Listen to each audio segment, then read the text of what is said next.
uma apuração preliminar dos fatos, buscando a motivação e buscando os casos, esse fato.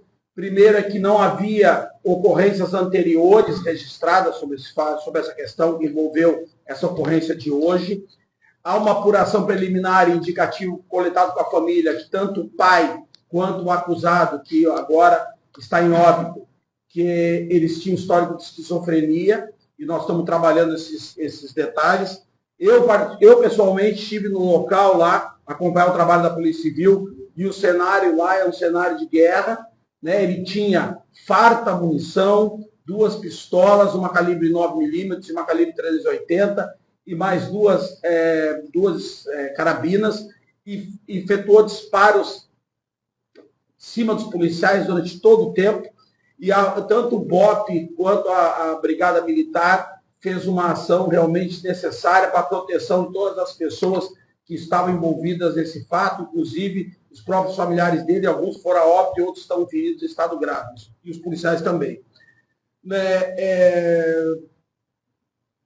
Ele não tinha antecedentes criminais, que também é outra questão importante, só tinha apenas um BO como acusado bem antigo de ameaça, não tinha nenhum outro crime, ele era CAC, né, e tinha uma arma registrada no Sigma, no Exército, e uma arma registrada no Sinarme, no registro normal. E todas as armas dele apresentavam legalidade, todas estavam de acordo com a legislação.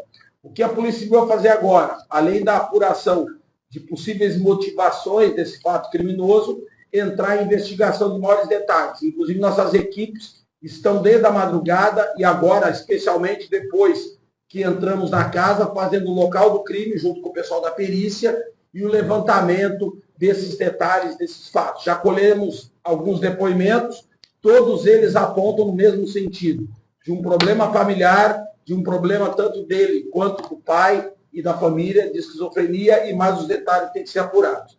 Então, por hora, nós podemos dizer que o que houve ali foi, por parte da Brigada Militar, e depois agora pela investigação da Polícia Civil, uma redução de danos, né?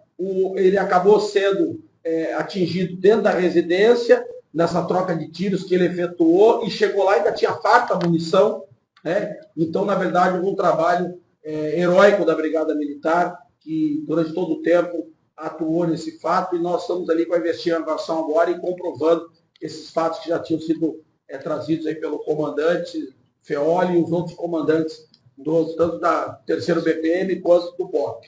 Tá? Da nossa parte, dizer que nós vamos prosseguir na investigação para apurar as motivações, mas o acusado foi preso a partir da troca de tiros que ele mesmo efetuou durante todo o tempo que começou essa ocorrência, que é uma ocorrência gravíssima. Acho que era isso. A perita Marques, quer dizer alguma coisa em relação à perícia? Eu tive lá, os peritos estavam atuando junto com a Polícia Civil, e o fato está sendo esclarecido já desde o início que nós podemos entrar na casa. Pessoal, agora abrimos para as perguntas. Eu peço que se identifiquem. Rayan, lógico, para quem é a pergunta? No SPT agora, sou Maria Renato, no SPT agora, sinto muito, sinto de verdade. Eu queria perguntar para os senhores, não sei quem pode responder, qual que é a relação desse homem do atirador com armas? Ele participava de algum clube, ele era hacker há quanto tempo, ele era um instrutor de tiros, porque a gente acredita, de forma, enfim, não temos conhecimento, que ele sabia atirar. Posso responder? Então, da apuração que nós temos até agora, nós temos que ele era CAC, nós não temos ainda informação se ele participava de algum clube de tiro, mas tudo indica que ele entendia de armas e que ele sabia atirar, inclusive porque ele abateu 2 drones da brigada que foram utilizados durante a ocorrência para acompanhamento. Então, para quem acerta um drone com uma pistola, não é uma pessoa que não tem a noção de tiro, ele inicialmente tinha. Assim, e a munição, algumas eram munições normais e outras apresentavam a possibilidade de ser munição de recarga. Tudo isso agora vai ser verificado no curso da investigação, mas isso é de quem tem contato com o clube de tiro e com munição e com atiradores em geral.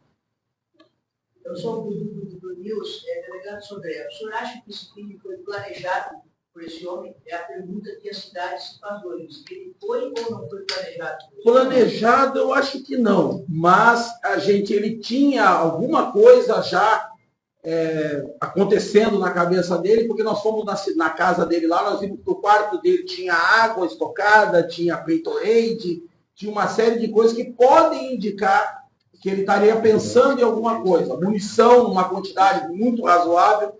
Então pode ser, mas não tem nenhuma certeza disso. É uma possibilidade, mas não está confirmado.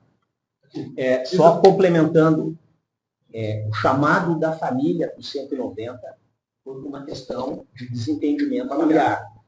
E quando a brigada estava lá fazendo o registro do boletim da ocorrência no local, foi que ele entrou em surto e passou a disparar nos familiares e nos policiais. Isaías, Grupo Ciano, Jornal NH.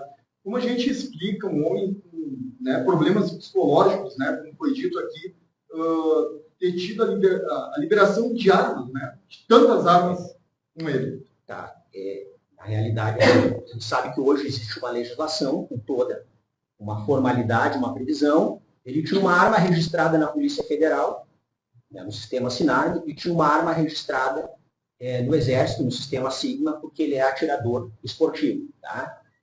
Na legislação, se exige para que ele tenha esse registro, um exame, um laudo psicológico atestando que ele tem condições de portar arma. Tá? Então, obviamente, agora vai ser que ele tenha condições de adquirir, que era um registro, ele tinha o direito só de ter arma em casa. Então, para obter, ele teve que apresentar para a Polícia Federal um laudo atestando que ele tinha condições de portar arma. Então, claro, qualquer um de nós, obviamente, sabe, ele tinha ali, se constatou agora que ele tinha um histórico de pelo menos 4 internações por esquizofrenia.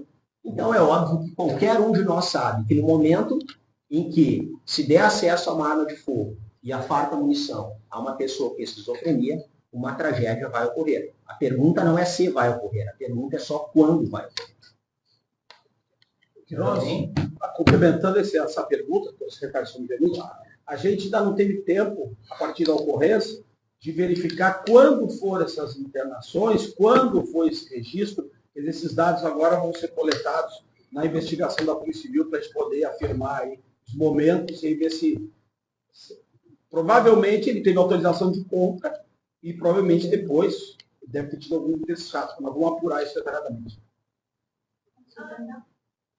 Aqui, fui agora até agora, queria primeiro lamentar pelos colegas que foram feridos, morreram nessa ocorrência. E gostaria de perguntar ao senhor se tem já alguma coisa que se sabe sobre esse atirador, o que ele fazia da vida, se ele morava sempre em Hamburgo, como é que é? Ele era caminhoneiro, motorista de caminhão, tinha 45 anos e, pelo dado que nós temos, ele morava aqui com a família, exatamente no local onde ocorreram os fatos. E não tinha registro de ter feito violência na família anteriormente, não é? Registros não tinha. Só tem um registro de 2021, Antigo, de uma ameaça de um PC que já está baixado, inclusive. que ele fez para outra pessoa. Outra pessoa, nada com a família.